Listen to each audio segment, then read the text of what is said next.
ပုံမှန်ဘဝကိုနေထိုင်နေတဲ့အမျိုးသမီးတဦးဟာ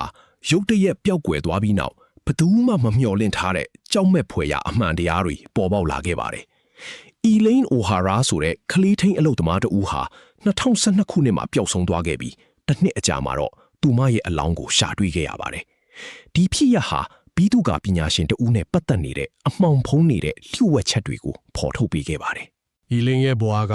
အစကတည်းကစင်ခေါ်မှုတွေနဲ့ပြည့်နှက်နေခဲ့ပါတယ်။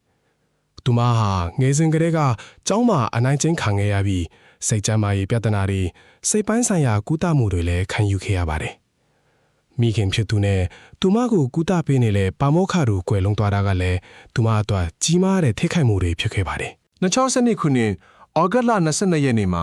Elaine ဟာအိမ်ကနေပျောက်ဆုံးသွားခဲ့ပါတယ်။သူမရဲ့ပိတ်ဆံအိတ်ပိတ်ဆံနဲ့ဖုန်းတွေကိုအိမ်မှာထားခဲ့ပြီးတခြားဖုန်းတစ်လုံးကိုတော့ယူသွားခဲ့ပါတယ်။သူမရဲ့ကားကိုလည်းမိခင်ရဲ့တင်ချမ်းအနီးမှာရှာတွေ့ခဲ့တာကြောင့်အစပိုင်းမှာတော့စိတ်ကျမ်းမာရေးသမိုင်းကြောင်းအရကိုတက်သေးလို့ယူဆခဲ့ကြပါတယ်။တစ်နှစ်အကြာ2013ခုနှစ်စက်တင်ဘာလ10ရက်နေ့မှာတော့ရေလောင်ကန်တစ်ခုရဲ့ရေအခြေအနေနည်းပါးသွားတဲ့အချိန်မှာ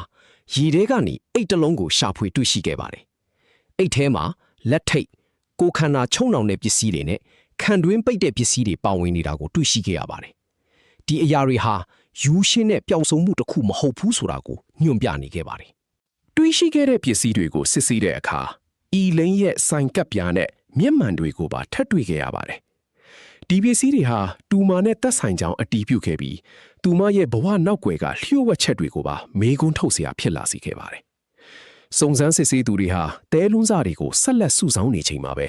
နောက်ထပ်အံ့အားသင့်စရာကိစ္စတစ်ခုထပ်မံပေါ်ပေါက်လာခဲ့ပါတယ်။2013ခုနှစ်စက်တင်ဘာလ23ရက်နေ့မှာတော့ခွေးတင်တန်းဆရာတို့ရဲ့ခွေးဟာတောင်ပေါ်မှာလူရဲ့အယိုးပိုင်းစော်တွေကိုရှာတွေ့ခဲ့ပါတယ်။သွားနဲ့ပတ်သက်တဲ့မှတ်တမ်းတွေအရဒါဟာElaine O'Haraရဲ့အလောင်းဖြစ်ကြောင်းအတည်ပြုခဲ့ပြီးဒါဟာရာဇဝတ်မှုတစ်ခုဖြစ်တယ်ဆိုတာရှင်းရှင်းလင်းလင်းဖြစ်လာခဲ့ပါတယ်။ရဲတွေဟာElaineရဲ့ online အကောင့်တွေကိုစစ်ဆေးခဲ့ရမှာ Graham Dwyer ဆိုတဲ့ဘီသူကပညာရှင်တဦးနဲ့Elaineကိုဟာရှုပ်ဝဲတဲ့ဆက်ဆံရေးရှိခဲ့တာကိုဖော်ထုတ်နိုင်ခဲ့ပါတယ်။သူတို့ရဲ့ဆက်ဆံရေးမှာချုံနှောင်ခြင်းအကြမ်းဖက်ခြင်းနဲ့ဓာတ်တွေအသုံးပြုတာမျိုးတွေပါဝင်ခဲ့ပါတယ်။တွေ့ရှိခဲ့တဲ့ဖုန်းတွေထဲက message တွေအရ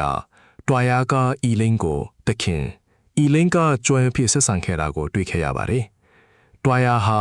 ဓာတ်နဲ့ထိုးတာတက်ထတာစတဲ့အကြမ်းဖက်စိတ်ကူးတွေရှိကြောင်း message တွေမှာရေးထားတာကိုတွေ့ခဲ့ရပါတယ်။ဒီ message တွေဟာသူ့ရဲ့ပုံမှန်အတွင်းပြင်နဲ့ဆန့်ကျင်နေခဲ့ပါတယ်။ Dwyer ဟာအောင်မြင်တဲ့ဘီသူကပညာရှင်တဦးဖြစ်ပြီးမိသားစုနဲ့အတူနေထိုင်သူတဦးဖြစ်ပါတယ်။ဒါပေမဲ့သူ့ရဲ့ချစ်သူဟောင်းတဦးကသူဟာလိမ့်ဆက်ဆာနေစဉ်ဓာတ်နဲ့ထိုးဖို့စိတ်ကူးစီကြောင်းထွက်ဆိုခဲ့ပါတယ်။2008ခုနှစ်စီးပွားရေးပြိုလဲမှုကြောင့်သူဟာငွေကြေးအခက်အခဲတွေနဲ့ရင်ဆိုင်နေရပါသေးတယ်။ Dwyer ကိုဖမ်းဆီးခဲ့ပြီးသူဟာElaineကိုမသိကြောင်းအစပိုင်းမှာညှင်းဆန်ခဲ့ပါတယ်။2015ခုနှစ်မှာတရားစီရင်မှုစတင်ခဲ့ပြီး Dwyer ရဲ့ရှေ့နေတွေကElaineဟာကိုတတ်သိတာဖြစ်နိုင်ကြောင်းနဲ့ message တွေဟာစိတ်ကူးယဉ်မှုသာဖြစ်ကြောင်းကာကွယ်လျှောက်လဲခဲ့ပါတယ်။အစိုးရရှေ့နေတွေကတော့Dwyer ဟာElaineကိုကျိုးကန့်ချဲလဲပြီးတပ်ဖြတ်ရန်ရည်ရွယ်ခဲ့ကြောင်းတင်ပြခဲ့ပါတယ်။သူဟာ Elaine တေဆုံးမှုကိုတပ်ဖြတ်မှုအဖြစ်ဖန်တီးဖို့ကြိုးစားခဲ့တာကိုလည်းအလေးပေးပြောဆိုခဲ့ပါတယ်။2015ခုနှစ်မတ်လ29ရက်နေ့မှာDwyerကိုတညီတညွတ်ဖြစ်မှုထင်ရှားကြောင်းဆုံးဖြတ်ပြီးထောင်ဒဏ်တစ်သက်ချမှတ်ခဲ့ပါတယ်။ဖြစ်တဲ့ချမှတ်ပြီးနောက်မှာDwyerရဲ့ရှင်းနေအဖွဲ့ကဖုန်းဒေတာထုံဖူးမှုနဲ့ပတ်သက်ပြီးအယူခံဝင်ခဲ့ပါတယ်။ဥရောပတရားရုံးရဲ့ဆုံးဖြတ်ချက်တွေကြားမှာDwyerဟာအယူခံများစွာကိုရှုံးနိမ့်ခဲ့ပါတယ်။2024ခုနှစ်ဇူလိုင်လမှာတော့အိုင်ယာလန်ရဲ့အမြင့်ဆုံးတရားရုံးကဖုန်းဒေတာတခဲချက်တွေကိုလက်ခံကြောင်းဆုံးဖြတ်ခဲ့တာကြောင့်